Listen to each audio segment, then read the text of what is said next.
frequent requests that you get. If the customer's happy with that, I click accept, and you'll notice that the date now on that particular line of the order, planned shipment date, is 16th of the 2nd, which means the customer is going to get it on the 17th. Okay. If it's a one-day delivery time. So, having that requires, that's not a 5 minutes to put that into your organisation. It requires a lot of those rules and policies and interaction with your supplier. How quickly can they supply the subcomponents? It's on a 2-week lead time. Well, that's not really good enough, is it? Because 2 weeks is a standard lead time. You may be safe, maybe you could do it quicker than that. But maybe you need them to be able to update your system with lead times directly. Let's pass it down the line. Let's make them do more of the information about what they can supply and when, as your customers will be doing to you in the future. It's a two-way street.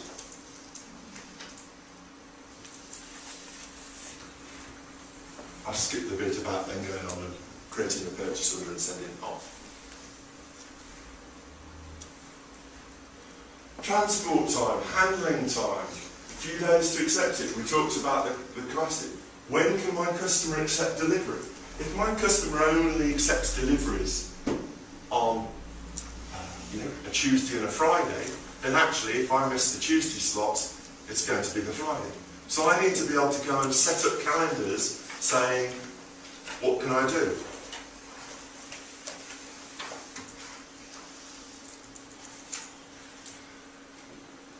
So let's quickly go and look at the kind of flexibility that you have there. So I pull up the customer I just used for that order. If I go into the shipping tab, okay, I can see that I normally ship to this customer via DHL overnight, and therefore it's a one-day shipping time. That's why when I have the stock available on the 16th, it said the 17th was the shipping time. But what happens if the 17th is a Saturday? I don't know whether it is or it isn't, I'm just guessing. But let's give that an example, okay? How does it flip onto the Monday? Go to the 20th. Okay. What I haven't done with this customer is allocated a calendar code. So I could give it a UK calendar. What's that all about then? What does that do? Well, let's go and see what the UK calendar is.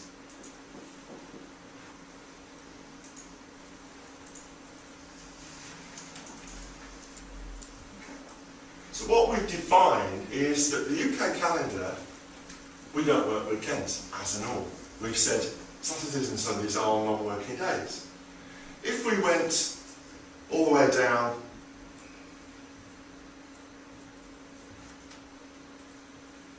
to December, I can start to see that we've set it up so that May Bank Holiday is also a non-working day, and when we get down to particular summer holidays in particular geographics, we've also got New Year's Eve. We're not promising delivery on Christmas Day. So again, we can set that up as a standard and it will take it into account.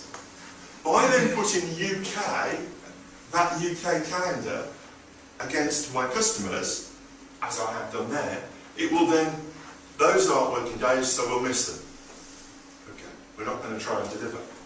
If my customer then says, okay, we have further days, the 24th, 25th and 26th, we're going to be closed for a stock take, I can then go and allocate that against that customer, and again, we won't try and deliver anything in. We won't try and supply on those particular days. Normally, how would you handle that? Well, number of times I've gone in to organisation and there's something stuck on the wall in the sales office saying, don't deliver to these on a Friday afternoon because they don't take it after 12 o'clock. And we can go a step further than that. We can control, deliveries to this customer have to be booked in. So don't actually dispatch it unless we've actually got a time slot and this is what we booked in. Deliveries into you need to be booked in maybe. So against your purchase orders, make sure that you're not getting multiple deliveries at the same time. Use the system to control this administration rather than necessarily doing it off system or on people, which is even more expensive. So I'm going to hand over to Chris to talk about how this has worked in this sort of stuff has worked in a specific example and what they've done. But, if the system, okay, there's a really tough question, okay, which is, we've spent, particularly in the last 18 months, we've all had to look long and hard at the people in our organisation and say, are those people pulling their weight up? It's been a situation in the UK where you can't have passengers. Is that a fair comment? Everybody been through that? I'll ask a tough question, okay. If your system was a person rather than a computer, how long ago would you have kicked them out? Why do you put up, just because it's a tin box in the corner, why do you put up with somebody who is so inflexible and so rigid and actually doesn't give you what you need? If it was a person, you'd have changed them a long time ago, in a lot of instances. But because it's a computer, oh no, that's what we do.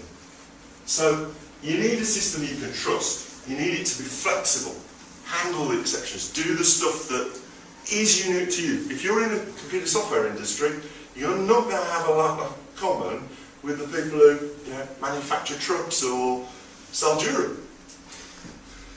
There will be certain aspects that will be in common, but there will be a lot that is specific.